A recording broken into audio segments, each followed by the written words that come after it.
तो friends, welcome to our channel खिचिक्स बाय। तो इस लेक्चर में पढ़ेंगे हम लोग organisms and populations, new chapter. तो स्टार्ट करते हैं organisms and population.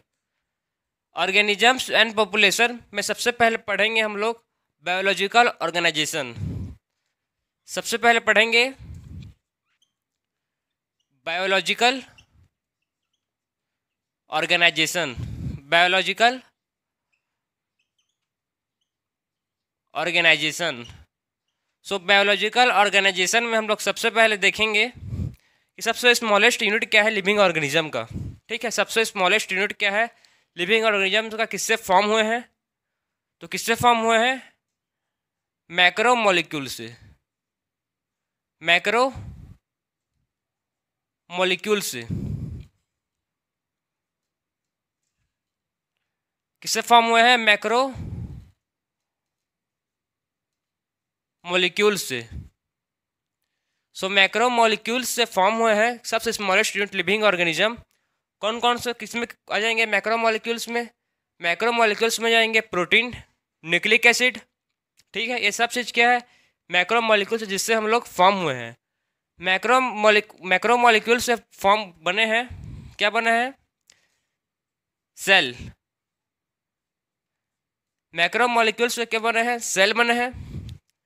Cell group of cell मिलके क्या बोलते हैं उसको? टिश्यू। ग्रुप ऑफ सेल को बोलते हैं टिश्यू। ग्रुप ऑफ टिश्यू को बोलते हैं टिश्यू सिस्टम। ठीक है, ग्रुप ऑफ टिश्यू को बोलते हैं टिश्यू सिस्टम। और टिश्यू सिस्टम को मिलकर बहुत सारे टिश्यू सिस्टम मिलकर फॉर्म किए हैं ऑर्गेन। क्या फॉर्म किए हैं? ऑर्गेन फॉर्म किया है बहुत सारे टिश्यू सिस्टम मिलके।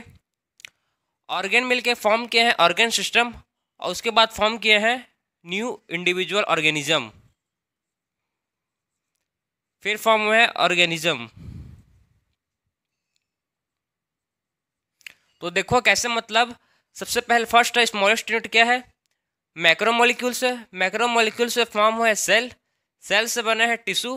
टिश्यू से बने हैं ऑर्गेन। ऑर्गेन से बने हैं पूरा एक ऑर्गेनिज्म। उसके बाद देखो, उसके बाद आप देखेंगे इसमें आपको ऑर्गेनिज्म से फॉर्म हुआ है पॉपुलेशन। ऑर्गेनिज्म से क्या बने हैं? पॉपुलेशन। पॉपुलेशन मतलब किसी भी पार्टिकुलर एरिया पर, एक पार्टिकुलर एरिया है जिसमें बहुत सारे लोग रह रहे हैं। ठीक है, बहुत सारे ह्यूमंस हैं। एक पर्टिकुलर प्लेस पर बहुत सारे ह्यूमंस यहाँ पर हैं जो आपस में इंटरब्रीड करते हों। ठीक है, जो आपस में इंटरब्रीड करते हों और सिमिलर सेम स्पेसिस के हों, तो उसको बोलेंगे हम लोग ग्रुप ऑफ, एक क्या कहलाएंगे? पॉपुलेशन कहलाएंगे। ठीक है, वैसे सिमिलर एक पर्टिकुलर एरिया है जिसमें ग्रुप ऑफ बर्ड लोग हैं। ठीक है, जो आपस में इंटरब्रीड कर रहे हैं और सेम स्पेसिस के हैं, तो इस पर्टिकुलर एरिया को बोलेंगे population.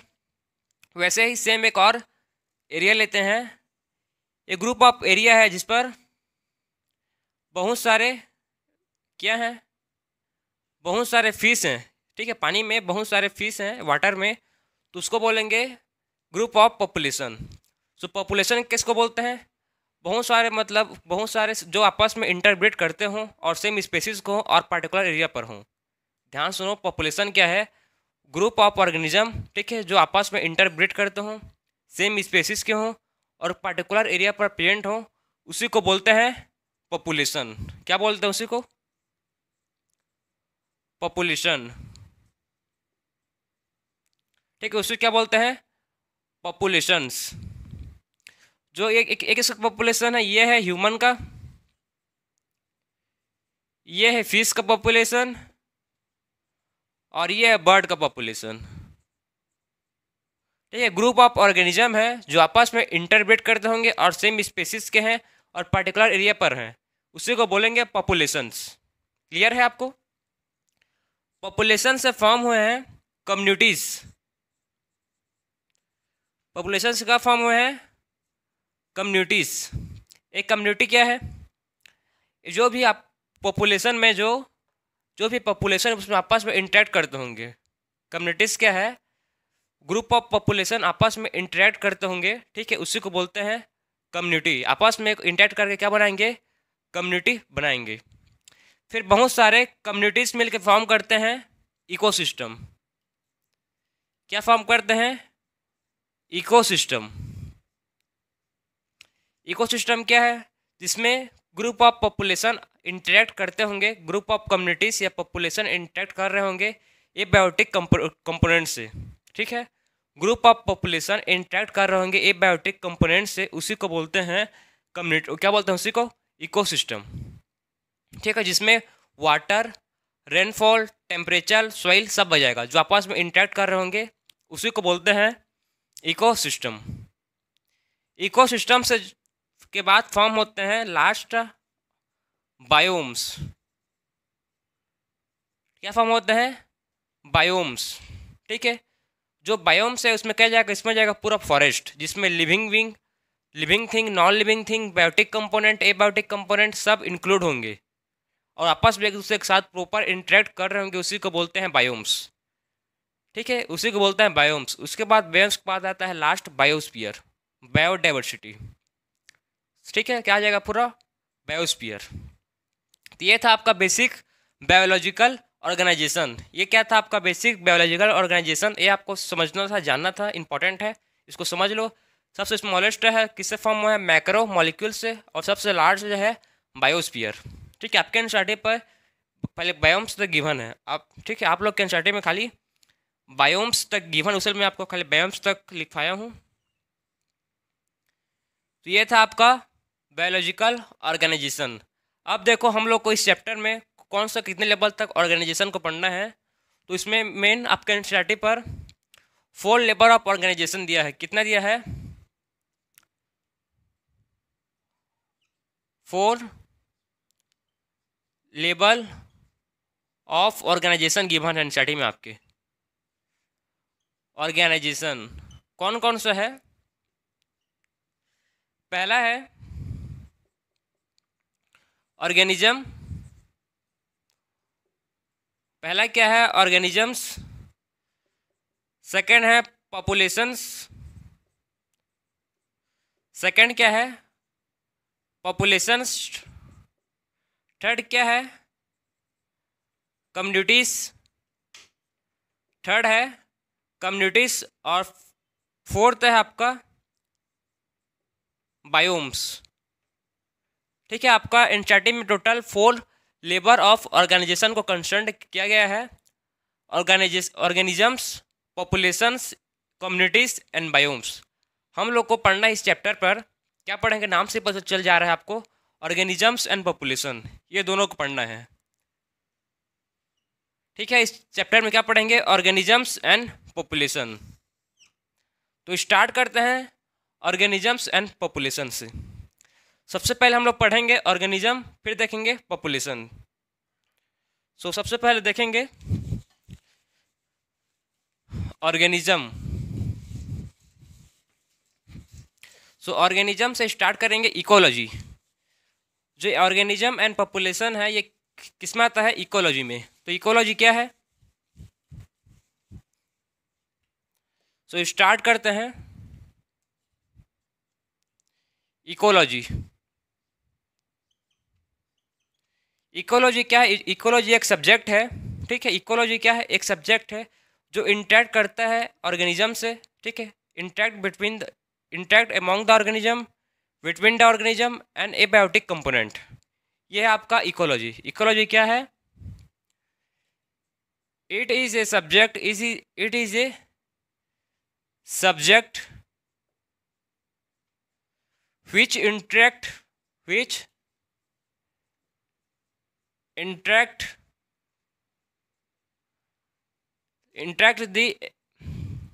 among the organism, interact among the organism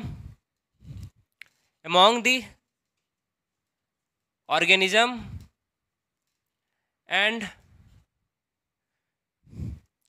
between the organism, between the organisms and abiotic component, abiotic components,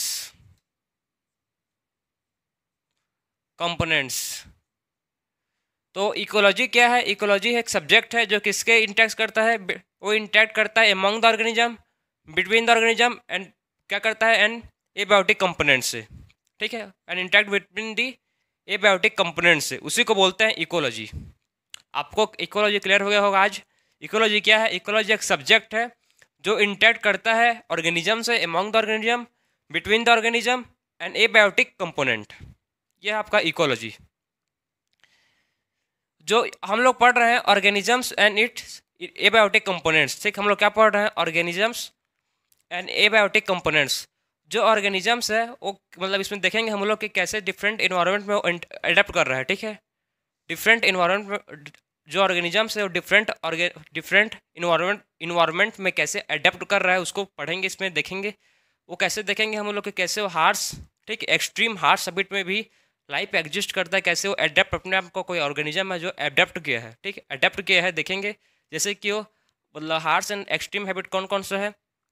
thermal wings, ठीक है, deep hydrothermal winds, top mountain forest, ocean forest, मतलब बहुत सारे forest हैं जो आपके हार्श एंड एक्सट्रीम हैं। तो उसको डिस्कशन करेंगे, इसमें देखेंगे कैसे जो ऑर्गेनिज्म आपस में इंटरेक्ट कर रहे हैं। तो इसमें देखेंगे हम लोग, एक वर्ड समझो सबसे पहले, नीस। ये नीस क्या है? इंपॉर्टेंट है ये। तो नीस सबसे पहले मैं आपको लिखवा रहा हूं, देखो, range of condition, range of condition, range of condition which can tolerate, which can tolerate, नीस क्या है? रेंज ऑफ कंडीशन है which can tolerate its biodiversity, it can tolerate with range of the condition which can tolerate is resources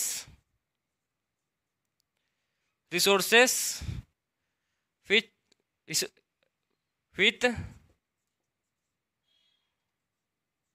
biodiversity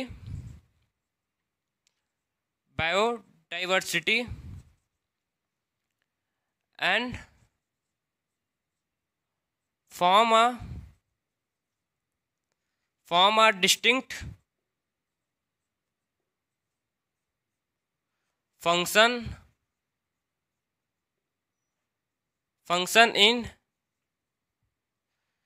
form a distinct function in ecological system, ecological system। सो नीस क्या है? नीस है range of the condition, ध्यान से सुनो, range of condition which can tolerate it's resource, ठीक है। एक particular मतलब एक नीस एक पार्टिकुलर रेंज है, वो क्या करता है? वो टोलरेट करता है बायोडाइवर्सिटी को, और क्या करता है? उसका फंक्शनल, क्या फंक्शनल लोड है एक पार्टिकुलर एरिया पर। नीस क्या है? आपको मैं सिंपल भाषा में समझा रहा हूँ। नीस एक मतलब पार्टिकुलर चीज़ है, मतलब पार्टिकुलर एरिया है जो मतलब उसको क्या पार्टिकुलर रोल है एक पार्टिकुलर एरिया पर, ठीक है। मान लो किसी भी कोई कंपनी है, एक उसमें पर्टिकुलर कोई आदमी काम कर रहा है। एक कंपनी है जिसमें कोई भी आदमी काम कर रहा है, तो एक आदमी को हम लोग कैसे मतलब देखेंगे? उसका निश क्या है? निश मतलब उसका क्या फंक्शनल लोड है वो उस कंपनी पर, ठीक है। उस आदमी क्या बोलेंगे हम लोग? निश मतलब क्या उसका फंक्शनल रोल प्ले करता है उस कंपनी के लिए। तो उसी के लिए मतलब क्या काम करता है, उसके क्या वर्ड यूज़ करेंगे? निश। तो वही है range of condition which can tolerate it resource and with biodiversity, ठीक है, यूटिलाइज इट रिसोर्स, इसको ऐसे लिख लेते हैं, यूटिलाइज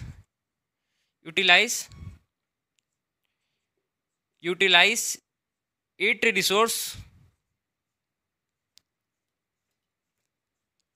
यूटिलाइज कर रहा है रिसोर्स को इन बायोडाइवर्सिटी, ठीक है। एक रेंज ऑफ कंडीशन है जिसमें यूटिलाइज कर रहा है रिसोर्स को, किसमें? बायोडाइवर्सिटी में, और पर्टिकुलर डिस्टिंक्ट फंक्शन परफॉर्म कर रहा है, उसी को बोलते हैं इकोलॉजिकल सिस्टम, ठीक। इन इकोलॉजिकल सिस्टम में बोलते हैं निश, ये था आपका नीस। सो आप देखेंगे मेजर एबायोटिक कंपोनेंट। आप देखते हैं major abiotic component, biotic component. तो आप लोग के एनसीईआरटी में total 4 major biotic components given है। ठीक है, कौन कौन सा? तो 4 types of major biotic components हैं। पहला क्या है? टोटल 4 है। पहला है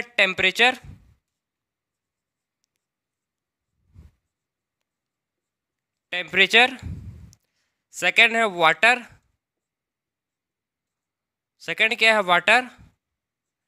फिर है लाइट और है सॉइल। टोटल हम लोग 4 टाइप्स ऑफ एबायोटिक कंपोनेंट्स पढ़ेंगे। सबसे पहले पढ़ेंगे टेम्परेचर, फिर पढ़ेंगे वाटर, फिर लाइट और सॉइल। सबसे पहले देखते हैं टेम्परेचर से। तो स्टार्ट करेंगे टेम्परेचर।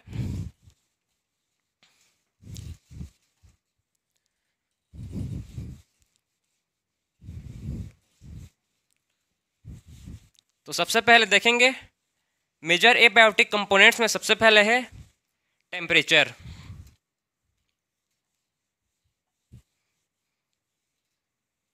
सबसे पहले देखते हैं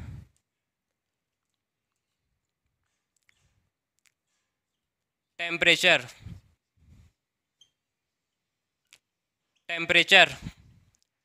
सो टेम्परेचर क्या है? It is most important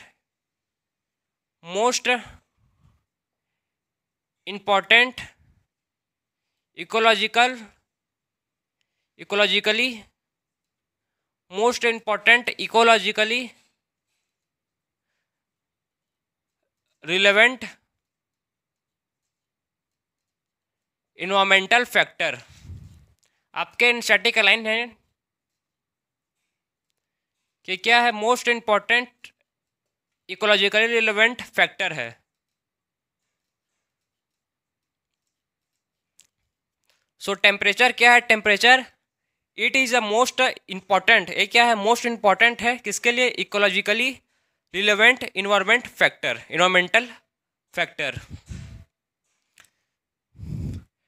temperature है, ये जो टेम्परेचर है वेरी करता है। कैसे वेरी करता है?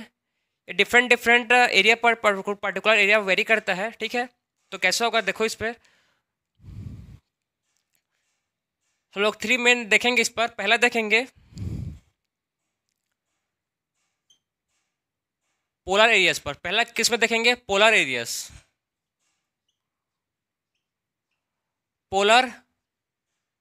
एरियाज पर जो टेम्परेचर होता है कितना होता है? सब जीरो होता है। पोलर एरियाज पर टेम्परेचर सब जीरो होता है। फिर देखेंगे डेजर्ट पर, फिर है डेजर्ट या हाई एल्टीट्यूड लिख दो तो इसको हाई एल्टीट्यूड्स हाई एल्टीट्यूड्स पर देखेंगे हम लोग कितना होता है? Greater than 50 degree Celsius. ठीक है, ग्रेटर देन 50 डिग्री सेल्सियस। और जो अब है थर्मल स्प्रिंग,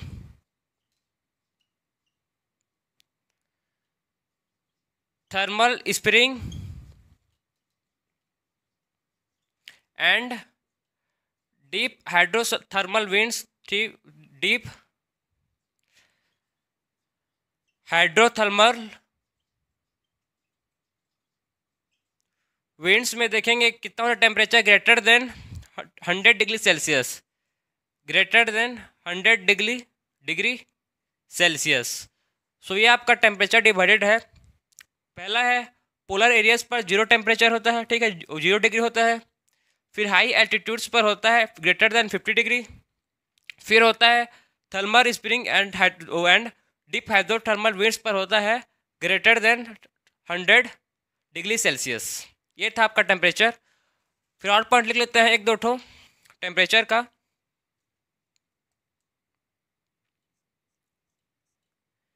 एक है यूरीथर्मल और एक है स्टेनोथर्मल। स्टेनोथर्मल। सो यूरीथर्मल और स्टेनोथर्मल क्या है देखो। यूरीथर्मल किसको बोलते हैं, इट कैन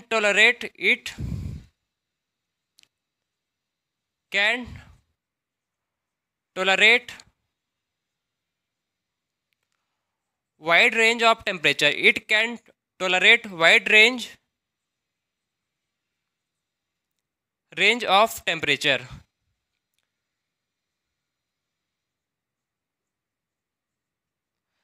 इट का मतलब ऑर्गेनिज्म, ठीक है। Organism can tolerate wide range of temperature.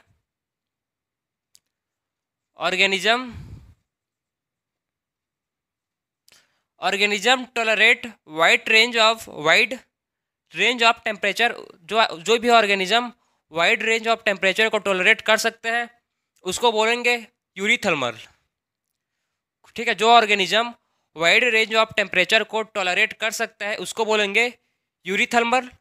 और ऐसे organism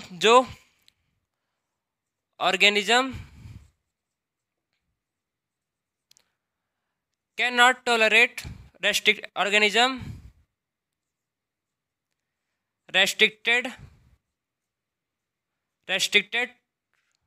restricted to narrow range, ठीक है। ऑर्गेनिज्म रेस्ट्रिक्टेड टू नैरो रेंज, उसको जो भी ऑर्गेनिज्म रेस्ट्रिक्टेड है प्रॉपर एक नैरो छोटे से जगह प्लेस पर, उसको बोलेंगे स्टेनोथर्मल। सो यूरीथर्मल क्या है, ऐसे ऑर्गेनिज्म जो वाइड रेंज ऑफ टेम्परेचर को टॉलरेट कर सकते हैं उसको बोलेंगे यूरीथर्मल। और स्टेनोथर्मल मतलब ऐसे ऑर्गेनिज्म जो वाइड रेंज ऑफ टेम्परेचर को टॉलरेट नहीं कर सकते, एक पर्टिकुलर एरिया पर नैरो रेस्ट्रिक्टेड रहते हैं, ठीक है। कैसे रहते हैं, रेस्ट्रिक्टेड रहते हैं। अब देखो स्टार्टिंग में आपका दो और मतलब समझाया है, उसको मैं आपको बता रहा हूँ। तो जो मैंगो का एग्जांपल थे, एक एग्जांपल दिया है, तीन एग्जांपल दिया है, मैंगो का, लेपर्ड का और टूना फिश का। सबसे पहले एग्जांपल दिया है मैंगो का। मैंगो जो है वो कहाँ, मतलब हाई टेम्परेचर की वजह से मैंगो कहाँ ग्रो नहीं होता, मैंगो मतलब प्रॉपर टेम्परेचर नहीं मिलता उसको, तो कहाँ ग्रो नहीं होता, ये कनाडा एंड जर्मनी में मैंगो ट्री प्रेजेंट नहीं होते हैं, ठीक है। फैक्ट है कि कनाडा एंड जर्मनी में मैंगो ट्री नहीं होते। सेकंड फैक्ट क्या है, सेकंड फैक्ट है कि जो लेपर्ड है वो केरला में नहीं मिलता। जो लेपर्ड है वो कहाँ नहीं मिलता, केरला में नहीं मिलता, ठीक है। और थर्ड फैक्ट है टूना फिश है वो बहुत रेयर है, कहाँ पर, ओशियंस में, हाई एल्टीट्यूड्स ओशियंस में अब टूना फिश बहुत रेयर है। तो ये आपका तीनों फैक्ट था, तीनों आप ऐसे मतलब इसको याद कर सकते हो, मैंगो का, लेपर्ड का और टूना फिश का। पहला क्या है, इसको मैं लिख ले रहा हूँ आपको। पहला आप मैंगो का याद करना, ठीक है, मैंगो का। सेकेंड आप याद करना लेपर्ड का,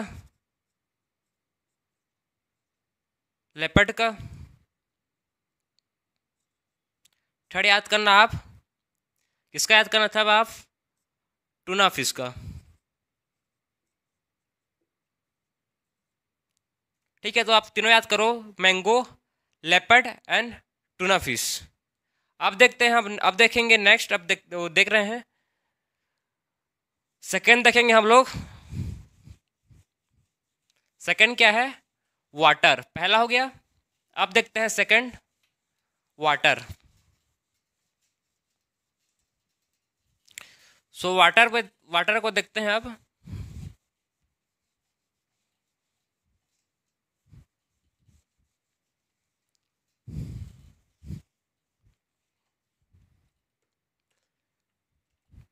सेकंड देखेंगे अब वाटर।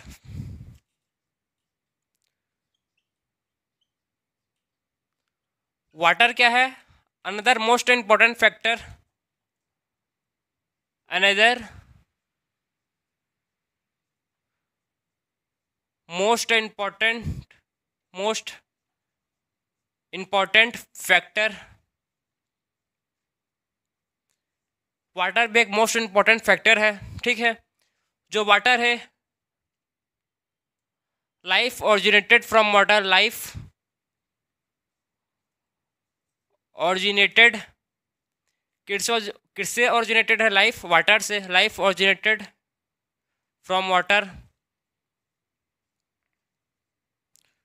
फ्रॉम वाटर, ठीक है। लाइफ किससे ऑरिजिनेटेड है? लाइफ ऑरिजिनेटेड है वाटर से। लाइफ विदाउट सस्टेनेबल वाटर, ठीक है, ठीक है। लाइफ किससे सस्टेनेबल नहीं है? विदाउट वाटर से, मतलब जल है तो कल है। Water is most important factor, इतना तो सबको पता है, ये नॉर्मल चीज़ है। पानी बहुत ही जरूरी है, water is importance for us, is most important factor ही है। इसमें भी डिफरेंट टाइप्स के होते हैं। पहला ऑर्गेनिज्म आपको मिलेंगे इसमें जो होंगे, आप मैं आपको समझा रहा हूँ एक चीज़, कॉन्सेप्ट ध्यान समझना। ऐसा नहीं है कि मतलब जो ऑर्गेनिज्म, ठीक है, जो भी ऑर्गेनिज्म जो पानी में रहता है उसको कोई किसी बात का डर नहीं, टेंशन नहीं, कोई उसको मतलब पानी में रहता है तो उसको किसी बात का ये प्रेशर नहीं है, कुछ नहीं, ऐसे कुछ नहीं है, ये ट्रू नहीं है। जो ऑर्गेनिज्म जो लेग्स, लिवर, ओशियंस पर रहते हैं उस ऑर्गेनिज्म को क्या प्रॉब्लम होता है? उन लोग को प्रॉब्लम होता है क्वालिटी ऑफ वाटर, ठीक है, वाटर का क्वालिटी, केमिकल कंपोजिशन, पीएच, ये सब उनको डिटरमाइन करता है। जो भी ऑर्गेनिज्म पानी पर रहते हैं उनको ये नहीं कि मतलब बिंदास रहता है, कोई टेंशन है किसी बात का, पानी में रहता है खा पी नहीं भाई, वो लोग को भी टेंशन होता है। पानी कैसा है, पीएच कैसा है, कंपोजिशन क्या है उसका, तो ये भी डिटरमाइन करता है, तो उसको भी देखते रहेंगे। एक्वाटिक ऑर्गेनिज्म के लिए, एक्वाटिक ऑर्गेनिज्म क्या डिटरमाइन करता है? एक्वाटिक ऑर्गेनिज्म के लिए डिटरमाइन करता है, डिटरमाइन क्या करेगा? डिटरमाइन दी एक्वाटिक ऑर्गेनिज्म के लिए डिटरमाइन करेगा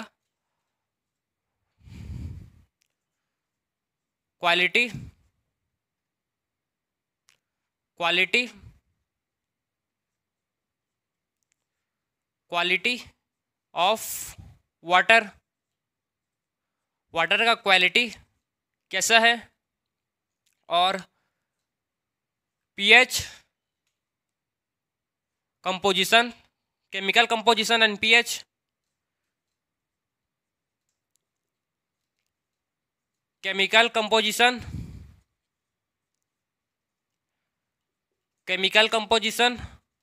और पीएच भी डिटरमाइन करता है वाटर को, ठीक है। किसी भी जो ऑर्गेनिज्म जो पानी पर रहता है उनको क्या इंपॉर्टेंट है, उसका क्वालिटी ऑफ वाटर कैसा है और केमिकल कंपोजिशन कैसा है और पीएच कैसा है, ये भी डिटरमाइन करता है। अब देखेंगे लेस है 5 पीपीटी से। पीपीटी क्या है? पार्ट्स पर थाउजेंड। पीपीटी क्या है? पार्ट्स पर थाउजेंड। पीपीटी है पार्ट्स पर थाउजेंड। समझ गए इतना? पीपीटी क्या है? पार्ट्स पर थाउजेंड्स। फिर जो इंग्लैंड हो गया, अब सी में जो रहते हैं उनका कितना होता है? 30 to 35। 30 to 35 पीपीटी पार्ट पर थाउजेंड्स। और जो हाइपर सेलाइन लेगून्स है, हाइपर सेलाइन लेगून्स है, उनका पार्ट पीपीटी क्या होता है? उनका होता है ग्रेटर देन 100 डिग्रीज पीपीटी, ठीक है। तो समझ गए आपके ये जो ऑर्गेनिज्म सॉल्ट कॉन्सेंट्रेशन कैसे वेरी करता है। जो इंग्लैंड पर रहता है उनका जो पीपीटी है पार्ट पर थाउजेंड ग्रेटर लेस देन 5 है। जो सी में रहते हैं ऑर्गेनिज्म उनका है 30 to 50 पीपीटी। और जो हाइपर सेलाइन लेगून्स है उनका जो पीपीटी है पार्ट पर थाउजेंड वो है ग्रेटर देन 100, ठीक है। ये था आपका सॉल्ट कॉन्सेंट्रेशन। अब देखो, यूरी हैलाइन किसको बोलते हैं? यूरी हैलाइन और steno haline. Steno haline, Yuri haline क्या है और स्टेनो हैलाइन क्या है? हम लोग ने टेम्परेचर में पढ़ा था भी कि यूरी थर्मल और स्टेनो थर्मल सेम वैसे ही है, इसमें बस हैलाइन वर्ड का डिफरेंट है। ये क्या है? यूरी हैलाइन है और स्टेनो हैलाइन है। जो यूरी हैलाइन है ये क्या कर सेम वैसे होगा, इट टॉलरेट कर सकता है, it tolerate wide range of salinity, wide range of salinity. ठीक है, ये वाइड रेंज ऑफ सैलिनिटी को टॉलरेट कर सकता है, उसको बोलेंगे यूरी हैलाइन। और स्टेनो हैलाइन मतलब restricted to narrow range, restricted to narrow range of salinity, narrow range of salinity. Clear है आपको कि यूरी हैलाइन क्या है और स्टेनो हैलाइन क्या है? यूरी हैलाइन मतलब जो टॉलरेट कर सकता है वाइड रेंज ऑफ सैलिनिटी को, उसको बोलेंगे यूरी हैलाइन। और स्टेनो हैलाइन मतलब वो रेस्ट्रिक्टेड है नैरो रेंज ऑफ सैलिनिटी को, उसको बोलेंगे स्टेनो हैलाइन। आप देखते हैं थर्ड हम लोग देखेंगे अब। थर्ड क्या है? थर्ड है लाइट। थर्ड है लाइट। लाइट इंपॉर्टेंट है, किस लिए? मोस्ट इंपॉर्टेंट चीज़ क्या है लाइट का? इंपॉर्टेंस क्या है?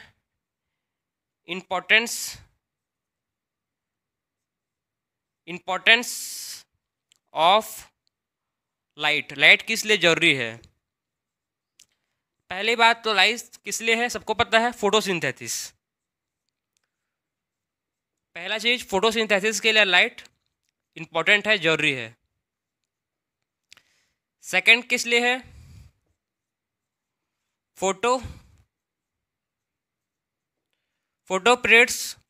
फोटोपीरियोडिक ऑफ किसका? फ्लावरिंग का। ठीक है, फोटोपीरियड्स फॉर रिक्वायरिंग फ्लावरिंग। थर्ड किस लिए जरूरी है?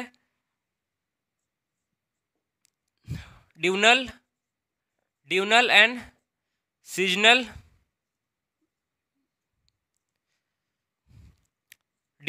सीजनल वेरिएशन के लिए भी। सो लाइट में आपको ज़्यादा नहीं पढ़ना है, इतना ही समझना है। लाइट इंपॉर्टेंट है, इंपॉर्टेंस ऑफ लाइट को समझना है। किस लिए इंपॉर्टेंट है? पहला, फोटोसिंथेसिस करने के लिए। फोटोसिंथेसिस क्या होगा? अपना फूड प्रिपेयर कर सकता है फोटोसिंथेसिस के हेल्प से। सेकंड इंपॉर्टेंट है लाइट के हेल्प से। ठीक है, सेकंड इंपॉर्टेंट है फोटोपीरियड्स के लिए, फोटोपीरियड्स फॉर फ्लावरिंग प्लांट के लिए। ठीक है, जो फ्लावरिंग के लिए। और third, diurnal and seasonal variation के लिए। तीन इंपॉर्टेंट पॉइंट है लाइट के। अब देखते हैं लास्ट है सॉइल। लास्ट है क्या है? सॉइल है।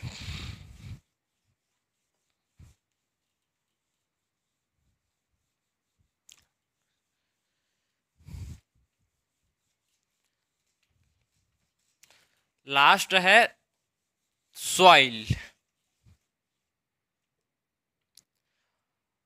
फोर्थ लिख रहे हैं, मेजर एबायोटिक कंपोनेंट का फोर्थ है सॉइल।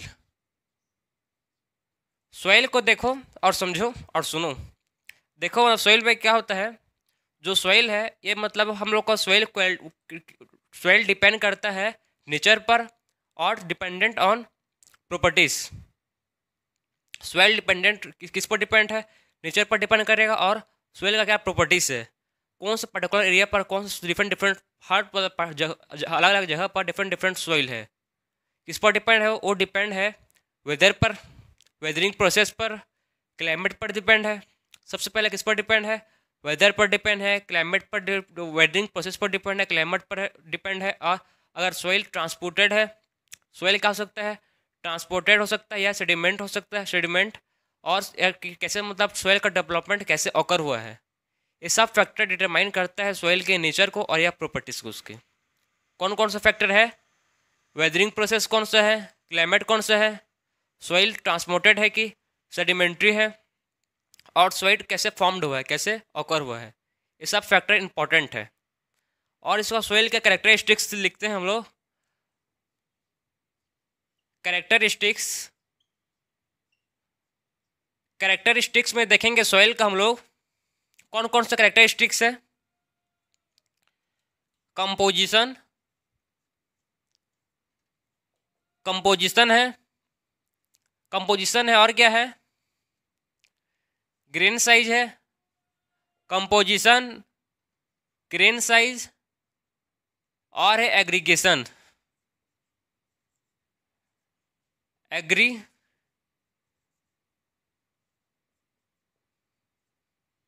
एग्रीगेशन, ठीक है। Composition, grain size and aggregation, ये सब चीज़ डिपेंड करता है सोइल के कैरेक्टरिस्टिक्स पर। ये सब चीज़ का डिटरमाइन करते हैं डेट,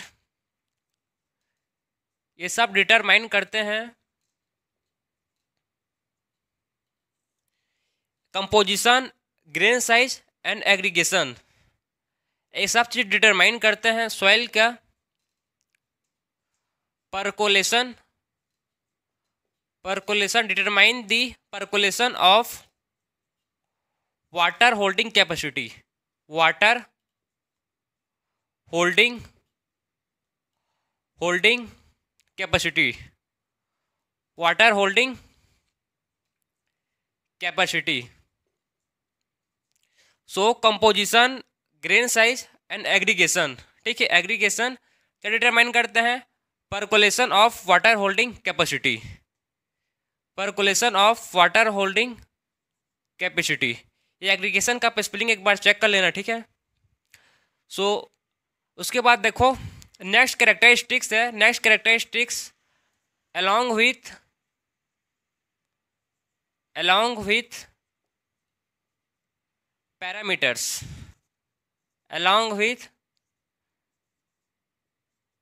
parameters। अब देखो पैरामीटर्स के अलाउंग कौन कौन से डिपेंड करेगा। पहला है पीएच,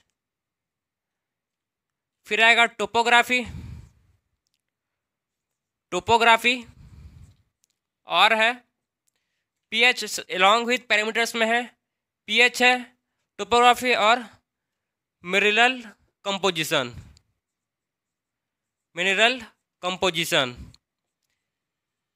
ये किसका है, ये अलॉन्ग है कैरेक्टरिस्टिक्स, ये है characteristics along with parameters, pH, topography और मिनरल कंपोजिशन। एक का डिटरमाइन करते हैं, ये डिटरमाइन करते हैं, डिटरमाइन वेजिटेशन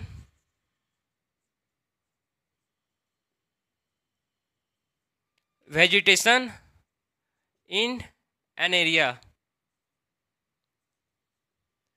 ये पार्टिकुलर एरिया में मतलब वेजिटेशन कौन सा होगा उसको बताते हैं, ठीक है। Determine the vegetation in an area, कौन, पीएच, टोपोग्राफी, मिनरल कंपोजिशन। और है थर्ड है आपका, थर्ड कौन सा दिया है, थर्ड दिया है आपका यह सेकंड, ये आपका कैरेक्टरिस्टिक्स फर्स्ट। थर्ड दिया है सेडिमेंट कैरेक्टरिस्टिक्स।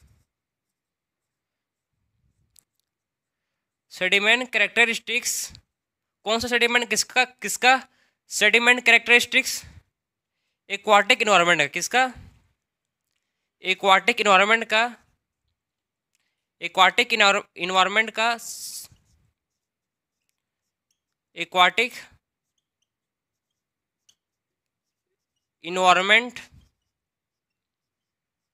का सेडिमेंट कैरेक्टरिस्टिक्स डिटरमाइन करता है। क्या डिटरमाइन करता है, ये डिटरमाइन करता है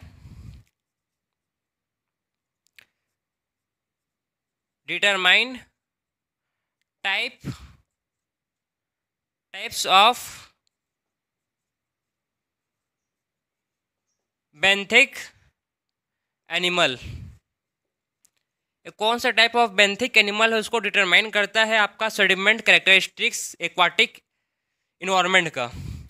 ठीक है, इससे आपका कंप्लीट हो गया total 4 major component, 4 total major 4 abiotic component complete है आपका। सबसे पहले डिस्कशन किए हम लोग टेम्परेचर, फिर किया वाटर, फिर किया लाइट, और लास्ट आपका है सॉइल। इसको प्रॉपर हम लोग डिस्कशन 1 बाय 1 करके देखे हैं। तो इस लेक्चर में बस इतना ही पढ़ेंगे, बाकी लेक्चर बहुत लंबा हो जा रहा है, उसीलिए आप बाकी का चीज़ नेक्स्ट लेक्चर में देखेंगे। तब तक के लिए राधे राधे।